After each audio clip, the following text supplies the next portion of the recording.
Sign the papers, Catherine. Now.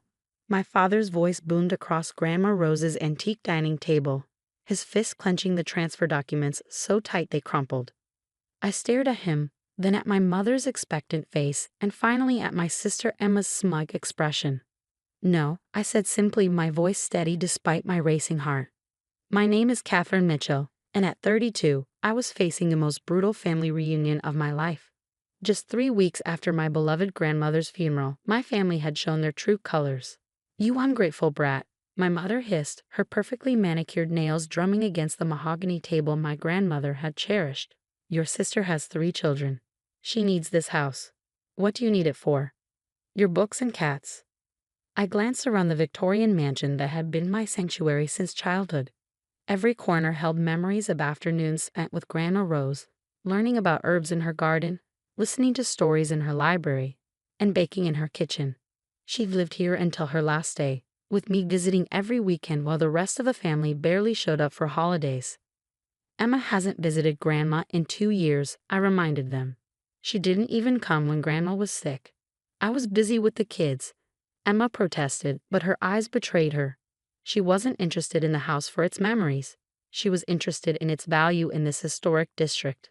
"The preliminary will reading is in 2 weeks," I said calmly. "We can discuss this then." My father stood up so abruptly his chair toppled backward. "There's nothing to discuss. Your mother and I have decided. Emma needs this house for her family. You're just being selfish." "Selfish?" I laughed, though there was no humor in it. "I'm the one who took care of Grandma. I'm the one who drove her to doctor's appointments, maintained this house, kept her garden alive. Where were all of you?" "That's what unmarried daughters are for," my mother said dismissively. "Now it's time to think about the future. Emma's children haven't set foot in this house since they were born." I cut in. "They don't even know their great-grandmother." "Because you monopolize her," Emma shrieked, her face reddening. "You always were her favorite, always here, always playing the perfect granddaughter."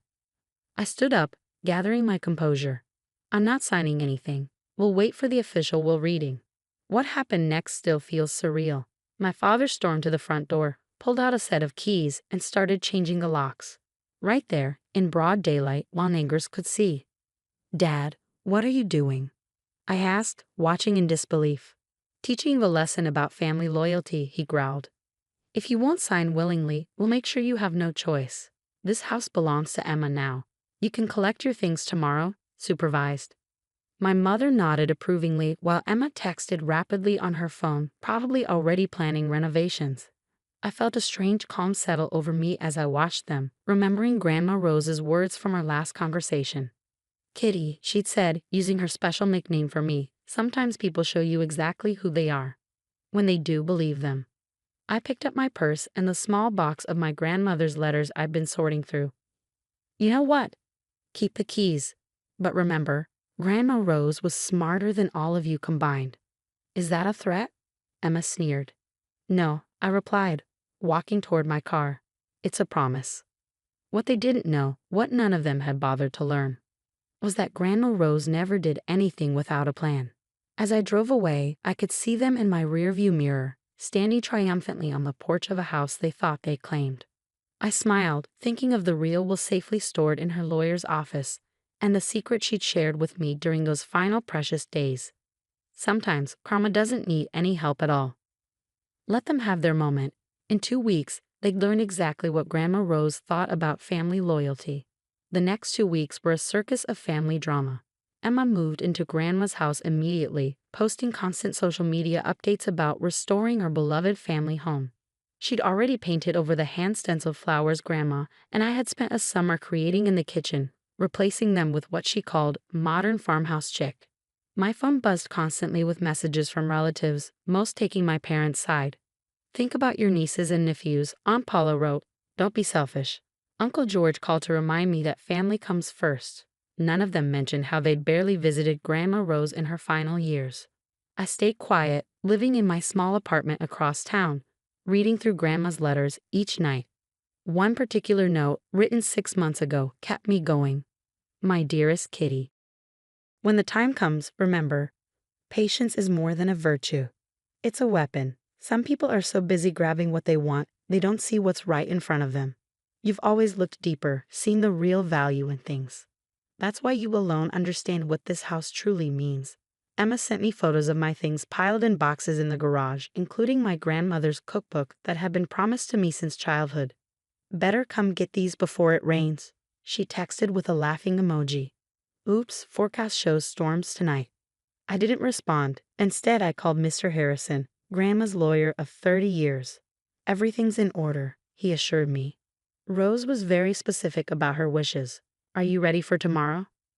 More than ready, I replied, thinking of the garden shed key I still had, the one my family didn't know about, and the contents Grandma had shown me last spring.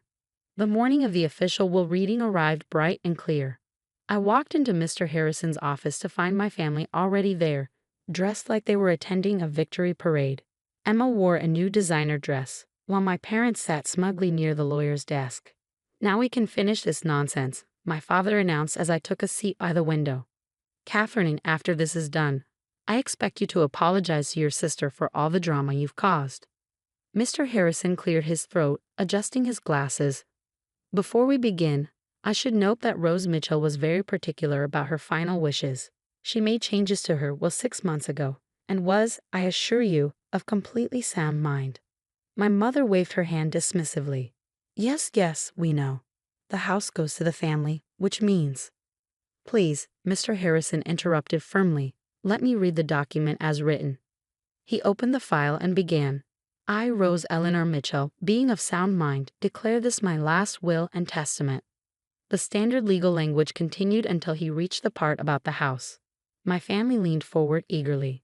Regarding my residence at 247 Maple Street, Mr. Harrison read. With its contents and surrounding property. Emma grabbed my mother's hand, grinning. I leave it in its entirety to my granddaughter, Catherine Ann Mitchell. The room exploded. Emma jumped up, screaming, This is a mistake. My father's face turned purple. Impossible. But Mr. Harrison wasn't finished. Furthermore, he continued over their protests. I have registered the property as a historical landmark, with the provision that it cannot be sold, subdivided, or significantly altered without approval from the Historical Society, of which Catherine is now a board member. I watched my sister's designer handbag slip from her fingers as the implications sank in. She couldn't tear down the house for condos as she planned. She couldn't even paint without approval. There must be some mistake, my mother insisted. Rose would never. There's more, Mr. Harrison said, holding up a hand. In the garden shed, there is a collection of historical documents and photographs pertaining to the Underground Railroad station that once operated from this property. Catherine has been assisting me in cataloging these materials for the past year. They, along with the house, are now part of our city's protected historical registry. The silence was deafening. My family stared at me as if seeing me for the first time. All those weekends I'd spent with Grandma, all those hours in the garden shed, they'd assumed we were just pottering around with her herbs and flowers. They'd never bothered to ask what we were really doing. You knew, Emma whispered. You knew all along. I met her eyes calmly. I knew Grandma. Really knew her. Not just what I wanted from her. This isn't over, my father threatened, standing up. We'll contest it. Mr. Harrison smiled politely. You're welcome to try. But Rose left extensive video documentation of her decisions, her reasoning, and Catherine's involvement in preserving the house's historical significance. Would you like to see them? The aftermath of the will reading was exactly what you'd expect from a family who just had their greedy plans derailed. My father stormed out, declaring he'd fight this all the way. Emma collapsed into dramatic tears, while my mother alternated between threats and attempts at manipulation. Think about what you're doing to this family, she pleaded, following me to my car. We can work something out. You can still live in the guest house while Emma takes the main house. I turned to face her, finally ready to say what I'd held back for years. Mom, do you remember what you said when Grandma broke her hip last year? That you were too busy to help because of your book club. I was there every day, helping her recover, while Emma didn't even send a card. That's different. She had the children. No, I cut her off. It's not different. It's exactly the same. You all saw Grandma and her house as assets to claim, not as something to cherish and protect. The Historical Society moved quickly to officially register the property. Within days, a plaque appeared near the front gate. describing the house's significance in the Underground Railroad. Local history buffs began requesting tours of the garden shed where Grandma had preserved documents and photographs for decades. Emma tried one last desperate move. She showed up at my apartment, her eyes red from crying. "My kids need a yard, Catherine. You're punishing them because you're angry with me." I invited her in, making us both tea, using Grandma's china cups I'd rescued from the garage before the rain. "Remember when we were little," I said, and Grandma would tell us stories about the families who passed through this house, seeking freedom. How they hide in the root cellar, and the gardens were planned to provide food and medicine. Emma shifted uncomfortably. Vaguely, I was usually busy with dance practice. That history, those stories, they're not just papers in a shed. They're a legacy. Grandma spent her life protecting it, documenting it. She chose me because I understood that. But my renovation plans would have destroyed historical evidence. The original floors you wanted to tear up? They have markings that helped guide people to safety. The garden you wanted to replace with a pool? It still grows herbs from seeds passed down through generations. Understanding finally dawned in her eyes. "You're not going to sell, are you?" "Not ever."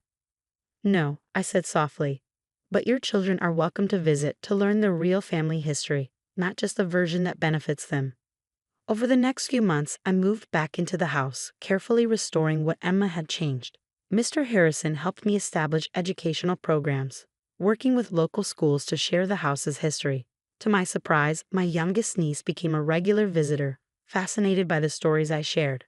My father still won't speak to me. My mother sends passive-aggressive messages about choosing history over family. But Grandma Rose was right. Patience reveals truth. Those who valued only what they could take from her house revealed themselves. Those who appreciated its true worth are now part of preserving its legacy. Last week, I found another letter from Grandma tucked inside an old book in her library.